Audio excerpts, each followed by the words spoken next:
반갑습니다. 지금 사회자 선생님이 부산에 사는 내가 좋아가 제대로 된 한글인데요. 제가 부산 사는 내가 좋아로 바꿨습니다. 저는 참고로 부산 살고 있지 않습니다. 근데 이 제목을 이렇게 약간 좀 정겹게 바꿨습니다. 제가 원래 받았던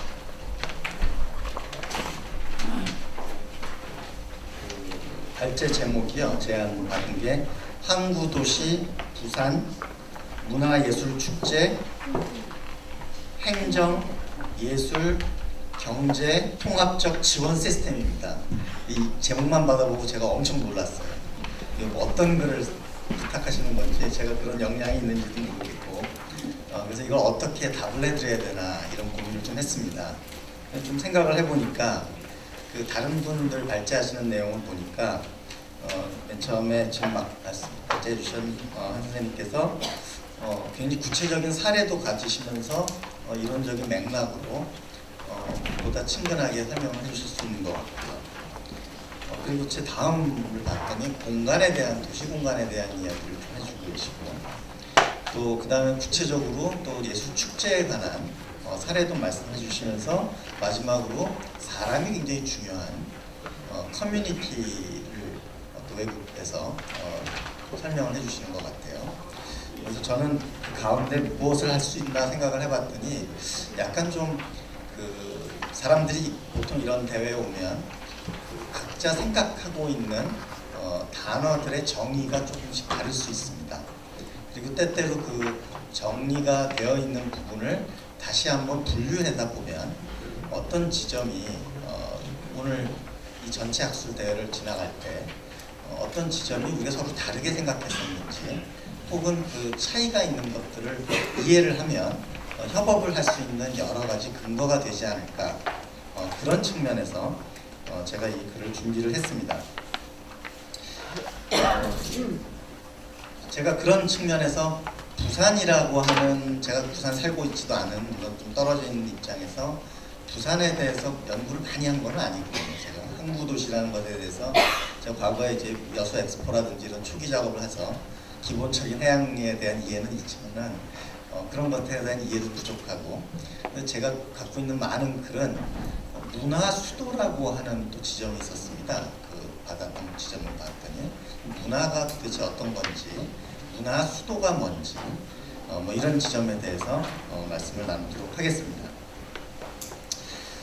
제가 갖고 계신 그 발점을 보시면 뭐 이론은 원래 이렇게 제가 설명을 드리는 거라기보다는 제가 드린 글을 읽다 보시면 약간 논쟁이라기보다는 여러 개의 의견들을 모아놨습니다. 그래서 그 다른 모아놓은 거를 글을 한번 같이 보시면서 생각을 해보실 수 있는 그런 기회가 있길 바랍니다.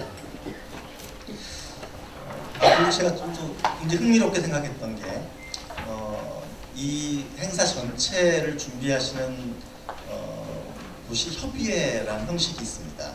이 협의회라는 형식은 굉장히 중요한 시민 네트워크라든지 협의를 한다라는 그 말 자체, 협의를 하기 위해서 모였다는 것 자체가 엄청나게 중요한 어떤 행위의 기반이 될 수 있습니다. 그래서 그런 면들에서 제가 준비한 글을 이해해 주셨으면 좋겠습니다. 자, 읽어보겠습니다.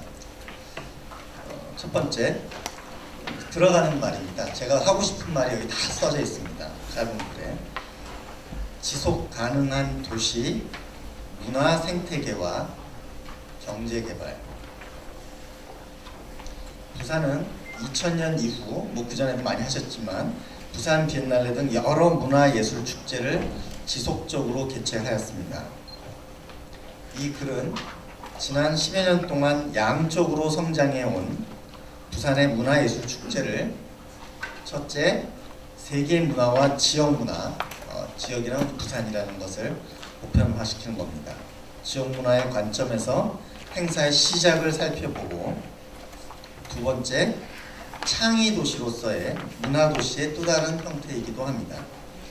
일반적인 문화도시의 특성을 이해하고 세 번째, 도시의 이미지 소비로서의 문화의 한계를 비판적으로 수용하는 지속 가능한 부산형 도시 마을 공동체 기반 문화예술 거버넌스 네트워크를 제안합니다. 꽤 긴 단어인데요. 뒤에 제가 생각하는 것을 말씀드리겠습니다. 나아가 기존의 경제개발 주도의 문화도시 유형에 대한 대안으로 시민 참여형 도시 문화 정책 방향을 제안합니다. 좀 전에 발제 선생님이 말씀하셨던 지금의 입장이라는 게 참 중요한 것 같습니다. 행사라는 게 지금 사람들이 소비를 하는 것이기 때문에 과거에 어떤 행사를 했다는 것도 역시 지금의 입장에서 돌아보는 내용입니다. 항상 시작했던 동의를 살펴보면 제가 과거에 참여했었던 여러 학술 세미나나 부산 관련한 예술 축제에 그런 키워드들을 살펴봤습니다. 제목들을 살펴봤더니 이슈들은 먼저 국제문화예술계의 동향 파악과 지역의 새로운 문화지역 그대로 따갖고 온 것입니다.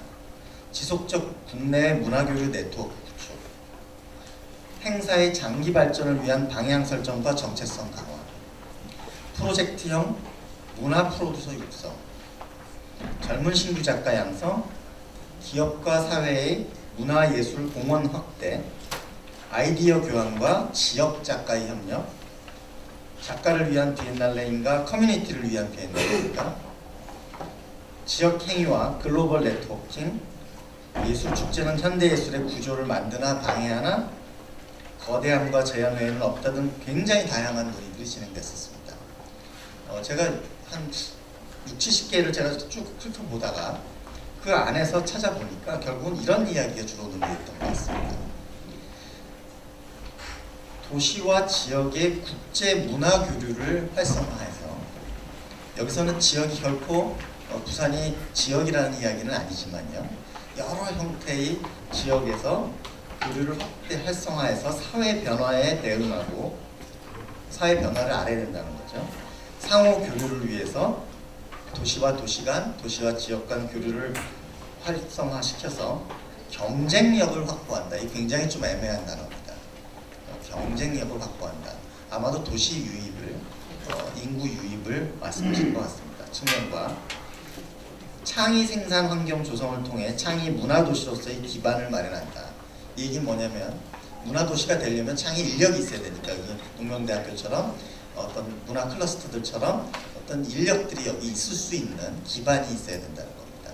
그래서 그런 부분들을 말씀하시는 게 있고, 또 세계 문화와의 접점에서 지역 정체성 논의를 행사 운영과 의 측면에서, 또한 지역의 경제적 기대 효과와 지역 공동체와의 협업에 대한 관심이 무척 두드러졌습니다.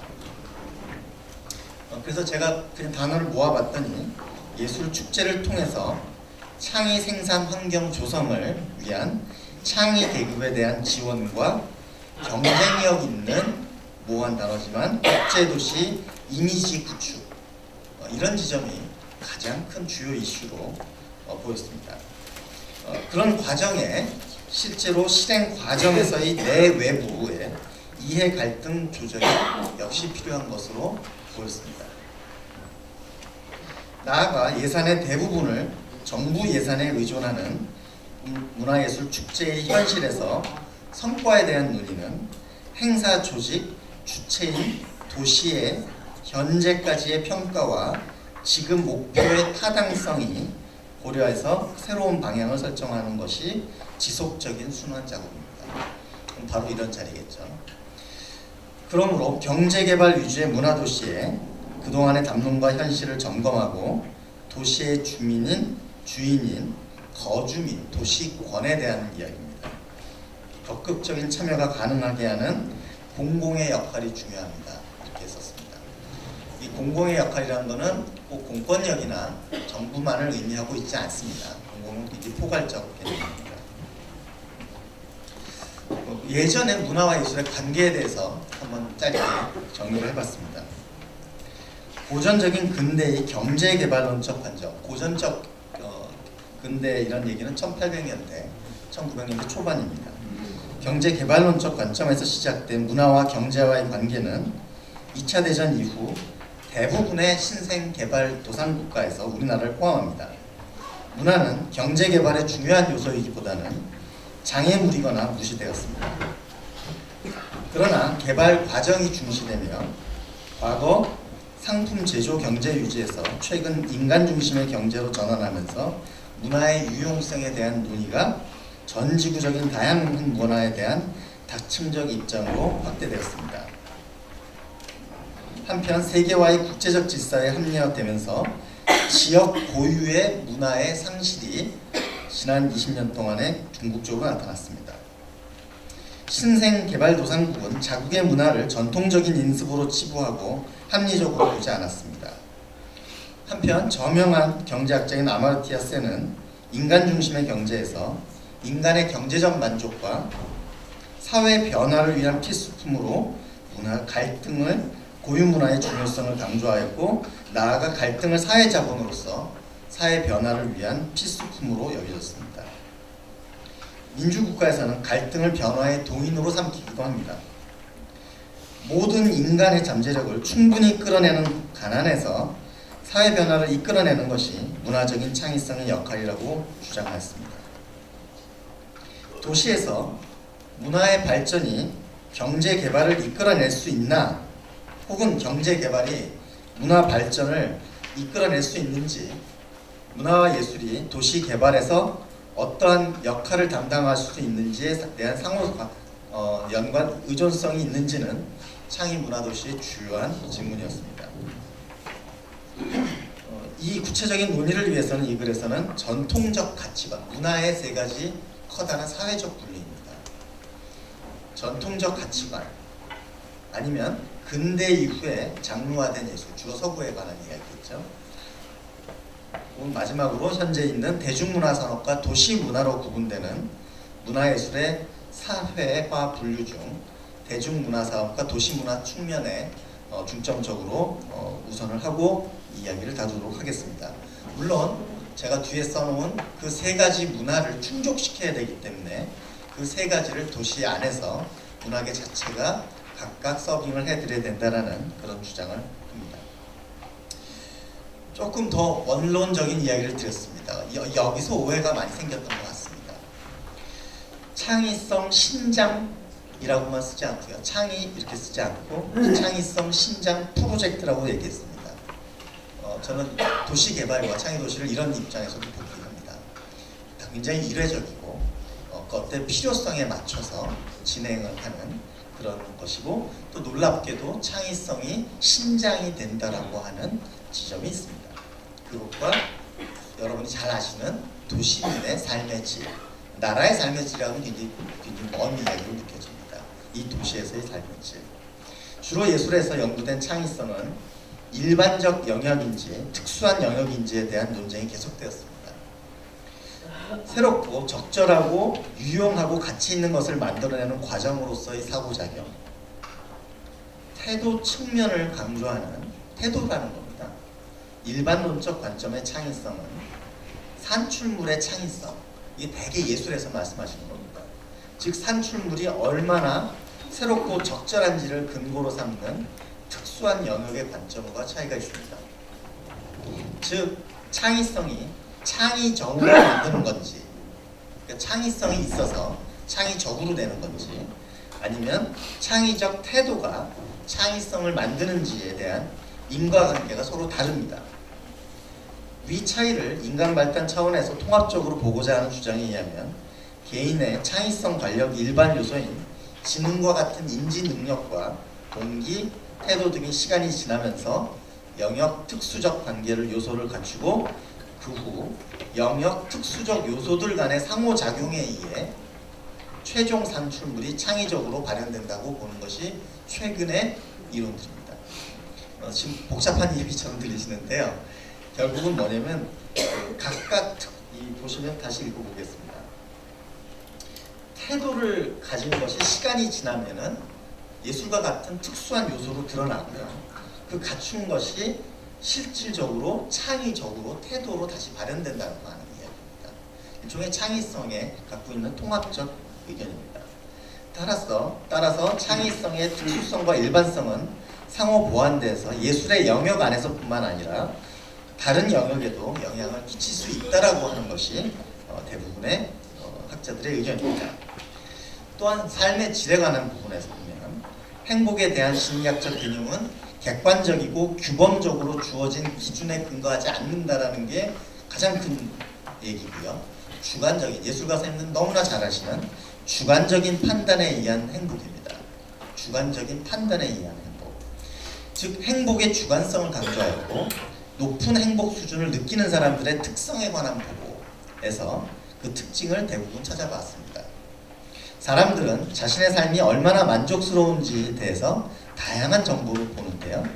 그 중에서 정서적 요인, 인지적 요소인 삶에 대한 만족 수준에 더 큰 영향을 끼친다는 것이 대부분의 의견입니다. 인지적으로 이익이라고 판단하는 자극에 대해 정적 정서를, 위협이라고 판단하는 자극에 대해 부적 정서를 느끼고 이와 같이 주관적 안정감을 구성하는 정서적 안정감과 인지적 안정감은 서로 상호작용합니다. 자기 삶의 어떤 특정 영역이 전체적인 삶의 질에 얼마만큼의 비중을 가지는가에 대한 개인의 가치관, 이게 아마 핵심입니다. 그러니까 도시민에 계시는 분들, 여러 직업을 갖고 계신 분들, 여러 도시들이 어떤 것에 더 큰 비중을 갖고 있느냐 하는 가치관을 고려한 문화 정책이 필요하다는 이야기입니다. 척도화된 한국인의 삶의 만족도의 요인, 이런 연구가 있습니다. 살펴봤더니 정서, 부적 정서, 주관적 행복, 삶의 기대, 자존감, 자기효능감, 자아 일관성, 외향성, 신경증, 우울, 불안, 이런 것들이 척도로 되어 있는데요. 이는 경제적 측면 이외에 사회 구성원의 삶의 질을 예측하는 데 매우 중요하고 또한 실질적으로 도시민의 삶의 질을 측정하는 데 많은 활용을 하고 있습니다. 세 번째 이야기입니다. 문화수도 이야기로 들어가겠습니다. 제가 평가와 평판이라고 했는데요. 둘 다 단어가 다릅니다. 그렇지만 어떤 내용인지 한번 들어봐 주시기 바랍니다. 문화교류를 통한 지역 균형 발전 정책인 유럽 공동체의 문화 수도는 초기 문화 자원의 발굴과 육성 가능성에 근거해서 평판적 경제적 포상을 주며 경쟁 공모로 진행했습니다. 지금 정확한 금액은 모르겠지만 초기에 진행했던 것보다 지금은 도시 전체의 인프라를 깔 정도로 굉장히 큰 규모의 재정 지원을 아끼지 않고 있습니다. 하지만 최근 지역 정부의 문화 수도에 대한 정치적 이미지 확보를 위해서 선출직 공무원들의 과열된 경쟁적 공모로 인해서 선정을 위한 과도한 사전 작업이 요구되는 등 공모 지자체의 의지와 선정 과정의 투명성을 위한 평가의 절차적 복잡성이 확대되었습니다. 이게 대부분 지금 제가 몇 달 전에 큰 컨퍼런스에 갔다 오고 문화수도에 관한 학회를 다녀왔는데 원래 취지와 다르게 절차가 너무나 복잡해졌다는 이야기입니다.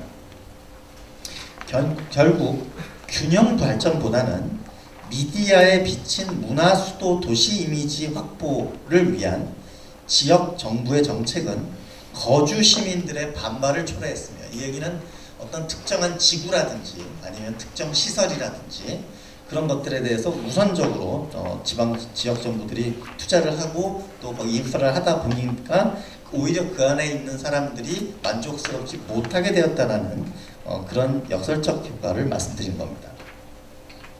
이는 선정된 문화수도의 점차 표준화, 획일화되어가는 프로그램은 경쟁이라는 구도의 필연적인 현상입니다.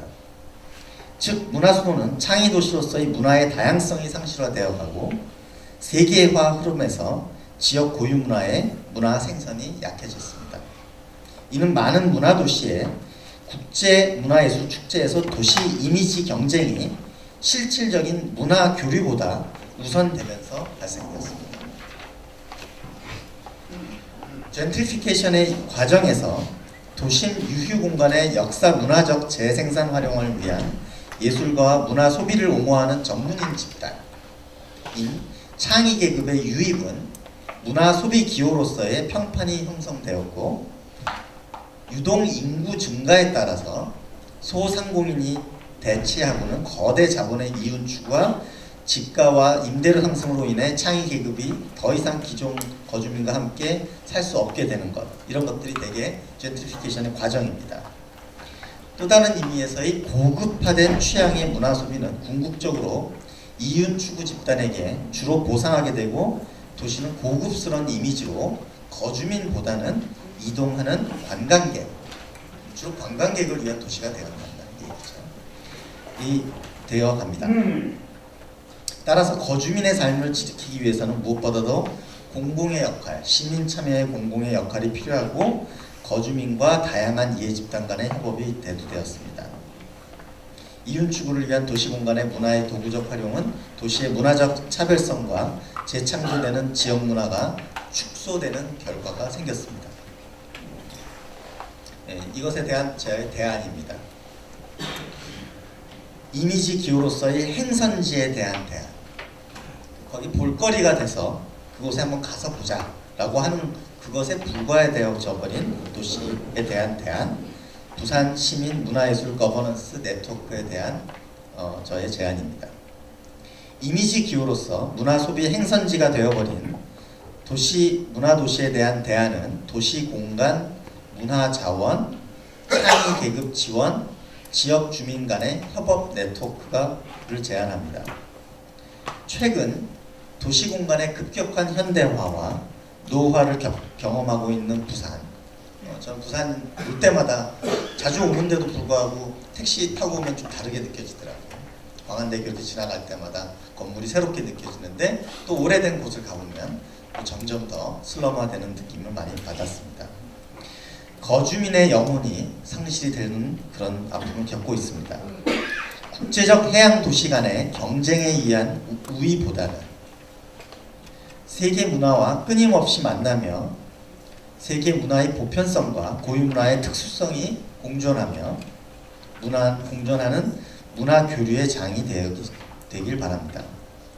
재해석되고 재창조되는 문화적 정통성이 상실된 필연적으로 단기 우위가 예상되는, 단기 우위라는 것은 여러 도시가 이미 증명이 되었습니다. 잠시 우위가 되고 그 다음에 또 후발자에 의해서 떨어지기 마련입니다. 태도보다는 청년 전문인 등 창조 계급의 유익과 시민의 보편적이고 특수한 창의성이 발굴되고 육성되고 확산되는 문화예술 축제를 기대합니다. 시민, 창의계급, 소상인, 노동자 등 도시에 거주하는 이들의 도시권이 보장될 때 도시는 영혼을 회복할 수 있습니다. 자발적인 도시 문화 창조는 도시권에 대한 성찰로 가능하며, 미디어가 만든 이미지들과 정부의 성장 수사학과 같은 문화적 표상의 홍수 속에서 문화를 미시적으로 살펴보는 것이 중요합니다. 미디어의 이미지와 소비자의 기호는 정통 도시를 소비하기보다는 미학과 매우 관련이 있습니다. 흥미로운 것을 소비하는 소비 문화는 망각적인, 반복적인 이미지 소비를 하기 마련입니다. 이미지화가 된 도시는 더 이상 시민과 이미지 집필 능력이 상실되고 삶의 권리와 자율성이 상실하게 됩니다. 도시 문화의 정통성은 시민 문화예술 거버넌스 네트워크에 의해 회복되어야 되고, 창의적 문화예술 축제를 통해 도시권과 삶의 권리가 지켜질 수 있습니다. 이런 의미에서 제가 모두에 말씀드렸던 부산 사는 내가 좋아라고 시민들이 행복해할 때 문화도시로서의 부산은 빛날 수 있습니다. 제가 이전에 읽었었던 부산 비엔날레의 행사에 문구를 한번 가져왔습니다. 이 안에 그런 것들이 다 담겨 있더라고요. 선언문처럼 봤더니, 부산 비엔날레는 먼저 지역사회 구성원의 문화 욕구를 충족시키고 잿빛의 도시문화를 다채로운 도시문화로 바꾸기 위해 기획된다. 지금까지의 반복과 무관심으로 감성과 상상력을 마음 깊은 곳으로 침전시켰다. 우울한 나날들의 연속, 도시에서 버티고자 버릴 수밖에 없었던 아름다운 감성을 살려내야 한다. 문화는 도시의 삶의 원동력입니다. 오래전 선언문입니다. 다시 다 알고 계셨던 것 같고, 이것을 되살리시기만 하면 충분히 문화 도시로서의 부산은 경쟁력이 있고 또 아름답게 꽃필 수 있다고 생각합니다. 이상으로 제 말씀 마치겠습니다. 감사합니다.